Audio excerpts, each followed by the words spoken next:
Greetings and welcome, everybody, to UC Weekly News. I'm your host, David Danto. And even though I had severe FOMO and I was certainly not at ISE this year, and hopefully I'll be back next year, I'm going to be talking to a bunch of people that were at ISE this year to try and get their opinions. So joining me right now are Tom Arbuthnot and Neil Fluester. You know both of them already. Tom, say hi to everybody. Yeah, hey everybody, good to see you. Good to be on the show again. And Neil, you're taking time out of a busy sushi dinner with your Crestron colleague to join us and say hi, correct? Absolutely. Hello, UC Weekly News viewers. It's great to be back. Getting the band back to good Dave with. This band is getting more airtime. It's brilliant. Great to be on the show again with you. And if it's too noisy, I've got them in Sam Kennedy here being noisy next to us, so I'll tell him to shut up. Oh, So have Sam lean over and say hi. Sam, they want you live. Come on and say hi. There he is. Hey, There he Sam, is. good to see you. Very nice. Very cool. So he might be passing me food halfway through, but it's all good. Well, I don't care if he passes you food. Just make sure he corrects you if you say something wrong. Yes, there you go. So I'll ask you to mute the restaurant, Neil. Tom, tell me, what are your first impressions? ISE was supposed to be the biggest show this year that they've ever done. I think the number I saw was around 75,000 people. Of course, that's only who signed up for it. They don't tell you who actually shows up. But was it as big and crowded as the news broadcast tell us it is? Yeah, it definitely felt it. It felt really, really busy, like sustained busyness of all the stands and just lots of buzz. It was really exciting from that point of view. And Microsoft, for example, had all their Asia team over as well, so it was kind of like a really feeling like a key global event, not just a Europe event these days. And you're back in the UK right now, so you came home. Yeah, yeah. You're not ill. You don't have any fevers or sniffles or No, anything. so far so good. Yeah, I flew in last night, so I had plenty of Barocca, and that seems to have seen me through. Good, I'm glad. And Neil, what about you? What was your general impression of the show? Big, small, happy, sad? What were your feelings? Yeah, I mean, it's definitely big. I mean, the thing I get about ISC, they've stretched it out to 4 days now. So Tuesday, Wednesday, Thursday, Friday. So it is a long stretch compared to other events. And today, Friday, it's always quiet. I mean, again, if you finish it on Thursday, the Thursday will be quiet. Whatever day you finish it on is going to be the quiet day. But Tuesday, Wednesday, Thursday, absolutely pammed, racked. The walkways were packed out again. Mike Blackman was saying about huge numbers. But yeah, today a little bit quiet, busy this morning. But yeah, it was then people were starting to pack up early and stuff like that. So, but no, I think it's always just again blows my mind the scale, the vendors, the amount of big tellies. Tom and I were walking around with someone else the other day, and just the amount of just huge screens. They get bigger and bigger, brighter and brighter, and fancier from the likes of LG and Samsung, Sony, and all those kind of people. So that's always a spectacle to see and behold how they're doing all that cool stuff with those displays. Yeah, I saw those displays at CES about a month ago, and the cool thing was the transparent displays. You have both LG and Samsung with transparent versions of displays. Really interesting applications for some of that. Yeah, they really are. Yeah, cool. absolutely. Like, I mean, we had the live. It's really impressive. Yeah, opposite us in Gresham, we had the Samsung wall, I think it's called. And again, they had a transparent area, but it was like a massive video wall with then a doorway in it. And then there was these like waves playing, and you'd walk through this door as the waves are crashing over you. And then the video kind of wraps around the kind of thing. So again, it goes bigger and bigger and bigger and bigger. We can't get more resolutions. They're just doing more zany and wacky things with LED and displays these days. So it's very visually catching for sure. So, Tom, I'm reading some of the feedback and what some of the people have posted, what some of the manufacturers have posted. It didn't look like there were any big revolutionary steps. I mean, that's the old expression, right? That it was evolution, not revolution. One of the analysts told me the other day that, now his grandmother has a video bar and she's been dead for 20 years.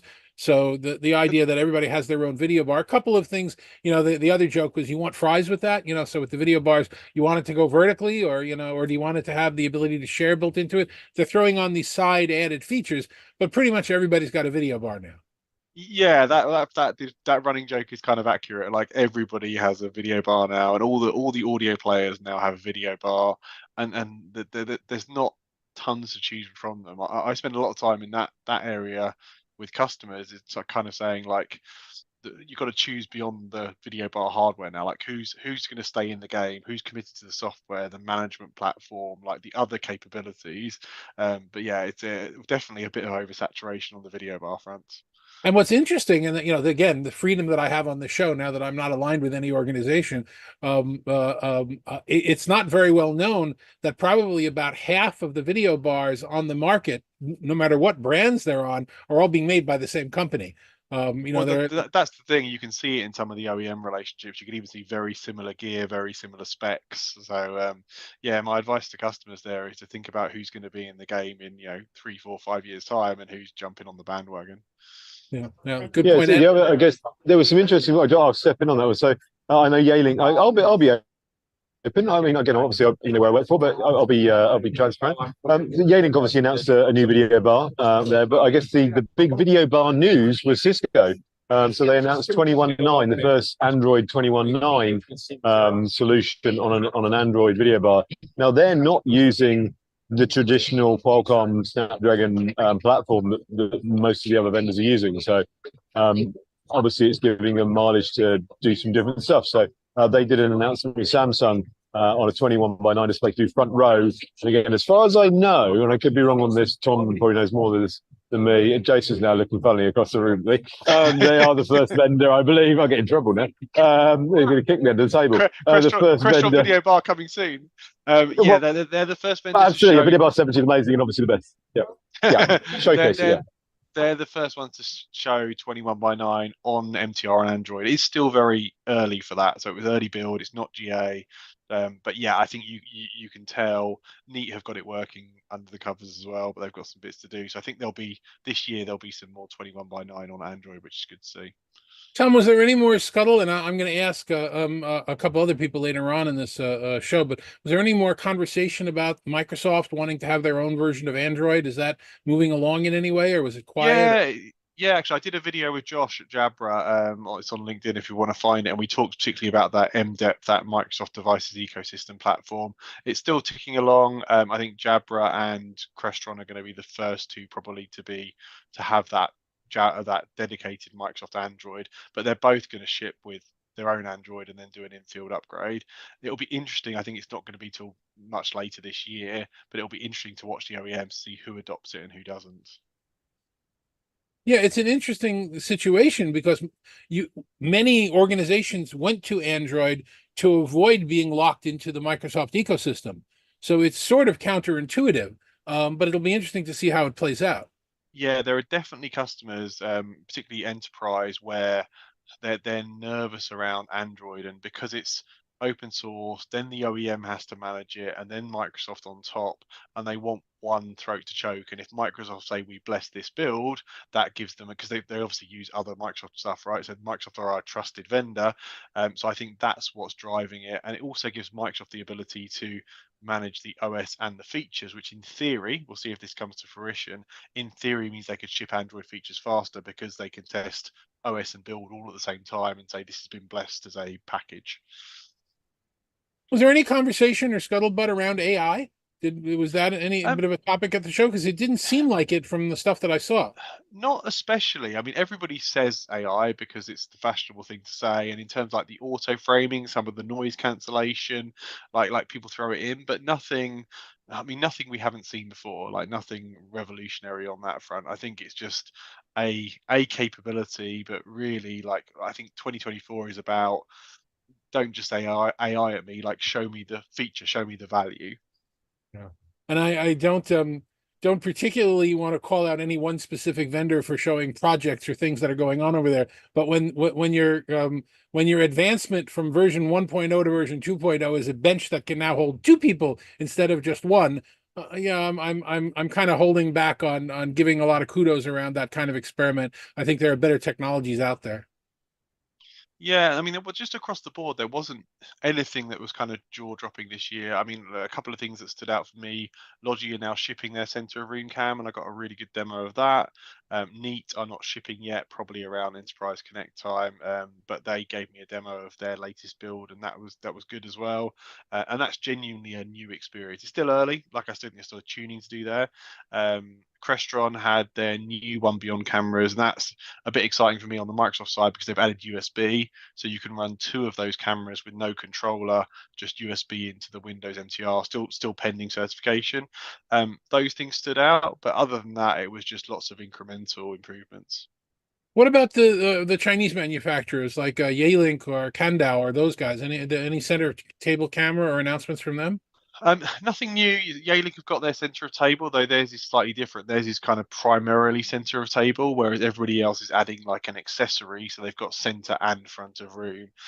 I think from what I've seen of the demos, having both makes sense. The thing I'm excited about there is it comes down to the OEM and how well they do the, digital direction or whatever their brand name is for it. They're cutting and editing, and I think that's a chance for them to innovate beyond just the UC platforms, the Zoom and the Teams and the WebEx, to do their own thing. So they should stand apart. So we'll see who's got the chops to kind of make the most of these multiple cameras. And Hudley showed that as well. They showed the next version of their director built into the system. Yeah, actually, they had a demo off the floor. I didn't actually get over there. I did meet with them on the floor, but I heard feedback from a couple of people to say it was quite an impressive demo, actually. What about you, Neil? What were the standout things from you from walking around and listening to people? Yeah, I can give you a quick update on the crew. I did go to the room. It was miles away, so I definitely got my steps up heading down to the Hudley room. But the crew, they just reduced the price on it. It was about $12,000 for the crew. They just got us to $8,000. So it brought the afford. Don't quote me on the 8,000. It might be 8.5. So again, go and check the website. But they absolutely slashed the price, dropped the price on that, and it is an impressive solution. Multi cameras, and again, they're classing it as an AI director to do the multi camera switching. So it's kind of us, Hudley now. Again, ours is certified. I'm not sure where they are in the certification program for that, but that's really impressive. For me, I'll switch out the video world and go to the audio world. For people who know me, I'm a big Shure fanboy. Love Shure stuff. Supporting their headset today. My go-to mic's an SM58 for doing live stuff, and I've got my podcast mic for sure. But they've got some great stuff. They've been very, very good in the meeting room systems. The MXA 920, their ceiling tile array. They released, but they've now released some lower cost ones of those to make it much more accessible. The MXA 902 has got a built-in speaker, so for a smaller huddle room, you can put one ceiling tile in. It's got built-in speaker and a microphone in it. And now they just literally announced last week the 901, which is even lower cost, but it just has the microphone, so no speaker in that. So again, if you want that to get the stuff off the table, no clutter, no rustling papers, get the mic into the ceiling. That's really cool. And then my absolute favorite Shure announcement, again, so I love them. Again, Tom will, love this. Tom and I, and you, we go around these trade shows. We have our kind of mobile rigs set up. Again, we either use these kind of lapel mics or the little plaques. Shure have just released, I think it's called the SLX, but again, go and check the website. A really nice wireless XLR that can plug into your mic, and then a proper mobile UHF receiver that will sit on top of your mirrorless or your DSLR camera. Traditionally, it's always had to be like a 19-inch rack mount. So for us videographers running around trade shows, it just wasn't practical. So it's really great to have a great, audiophile name like Shure, but now giving us people running around doing these kind of running down videos, some real high-end audio that we can kind of bring into that. So again, love all the stuff Shure are doing. And again, they're smashing. There's loads of more stuff as well coming. So big shout out to Shure. There's some cool stuff coming there for sure. There you go. There's a pun. So I appreciate your comments. We have one other person who just came back from the show. Let me switch over to him and let's get his opinions from this.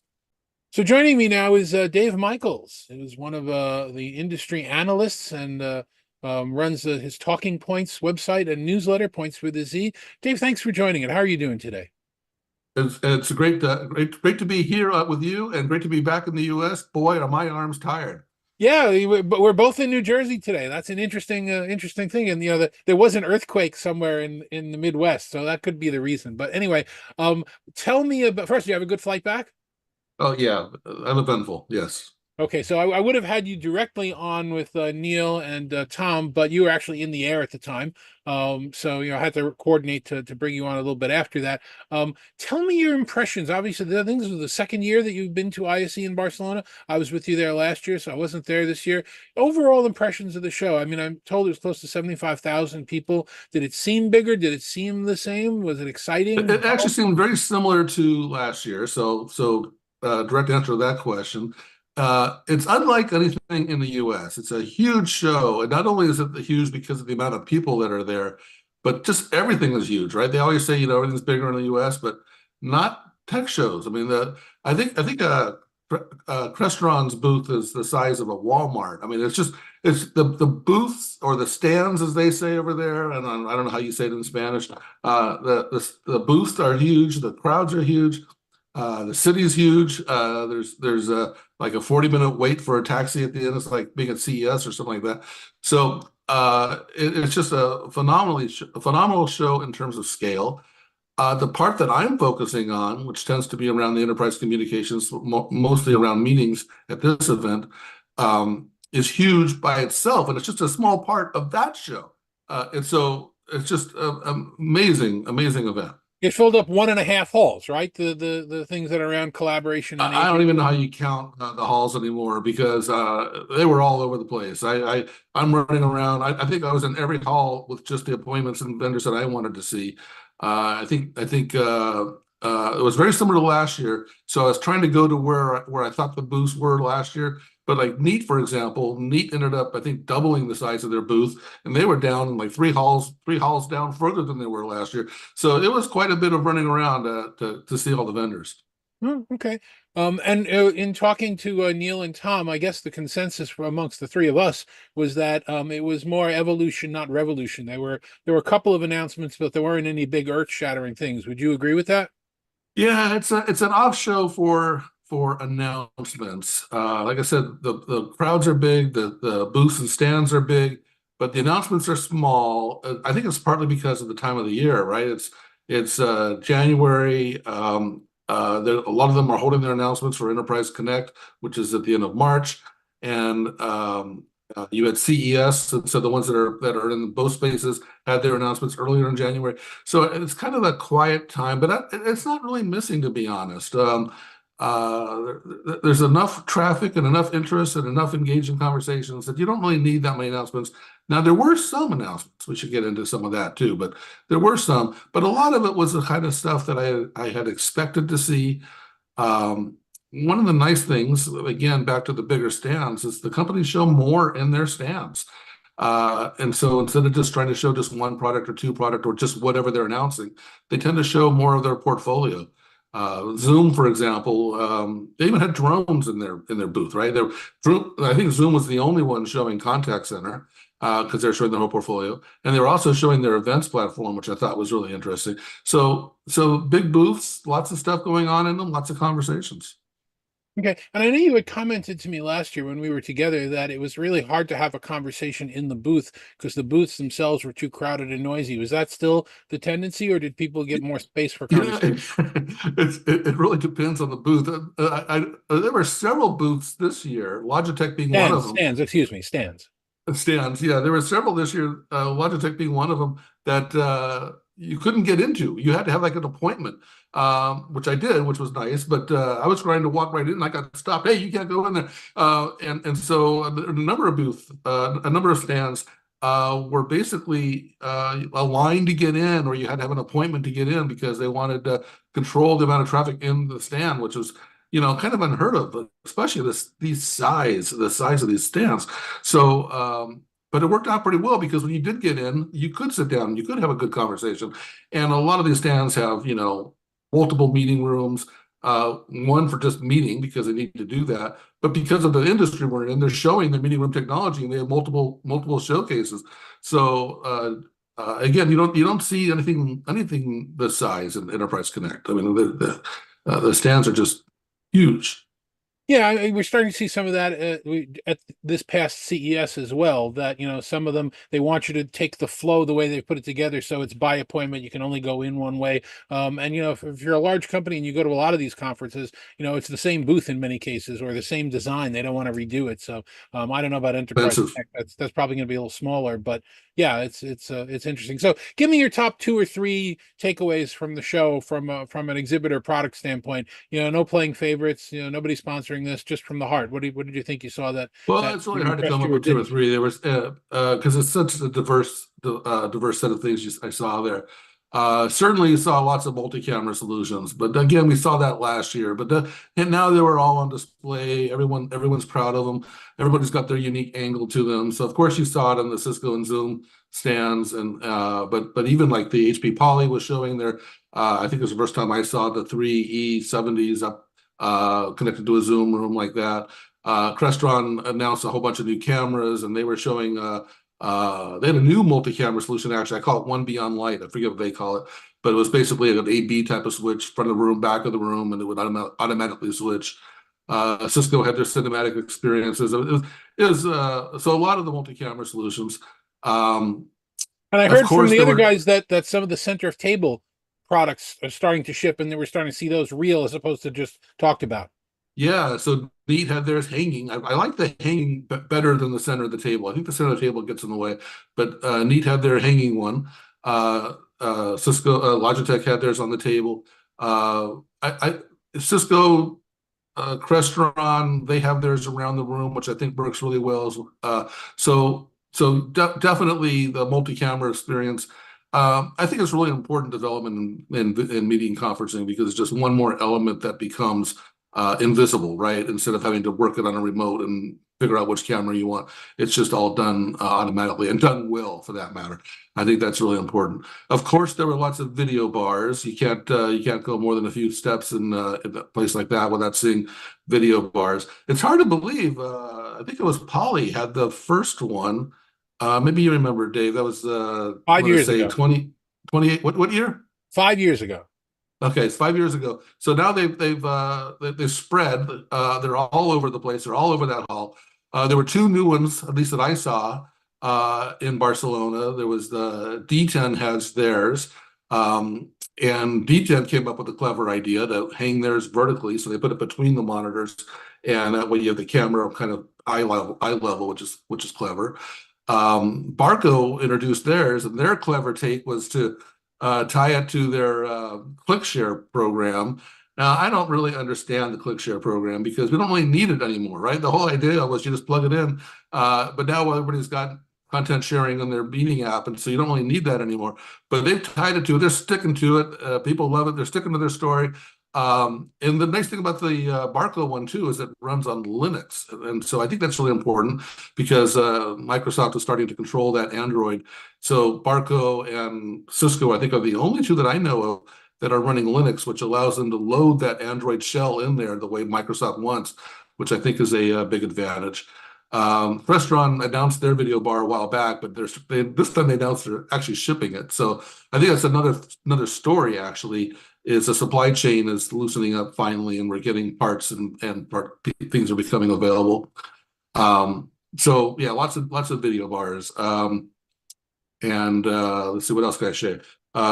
Neat was there in full force. I mentioned they had a bigger booth. Their new CEO, Janine, was there. Nice to see her. She seems to be thriving in her role.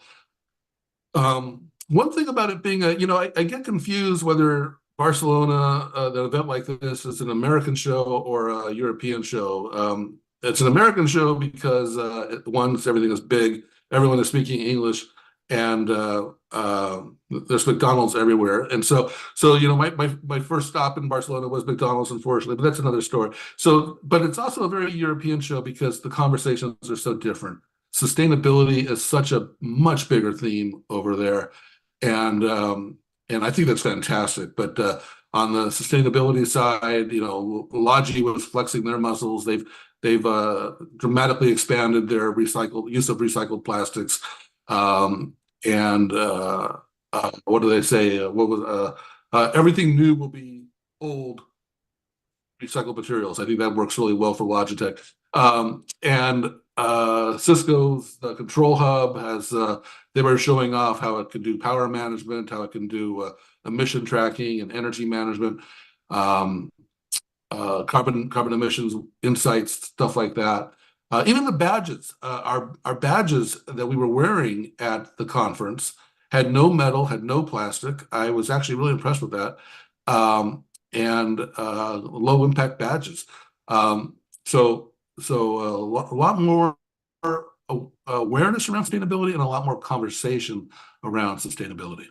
Yeah, that's all really interesting. One of the observations that I made late last year, and I'm kind of sticking to it, I'd love to get your opinion of it, is that the organizations that are in the collaboration space that have been around for a while, that are coming together through M&A, through acquisitions, the bigger, we're going to see less and less innovation from them. They're going to continue to do this incremental piece, be a little bit more sustainable, have a little bit more features. The real innovators in the space, I think, are going to have to come from new, smaller, hungry companies, because I think after these big mergers, they're really trying to sell the paint they have on the shelves. Do you agree with that? Is that a fair assumption? And so I met with a couple smaller companies on the floor or in the hallways, and I agree with you. The big companies are focused on big opportunities, and that's what they do well. I met with Video Window. Do you remember these guys? Yeah, of course, Daryl. Good guys. Yeah, Daryl out of Collaboration Square. And so he was showing they had an island within another display booth. But the Video Window, persistent video, the idea has been around for a long time. None of the big companies have really been interested in embracing that. But I think it's a fantastic technology. And so you saw companies like that. I met up with I don't know how to pronounce it, Connect Sounds, something like that. I think it's Connect Sounds.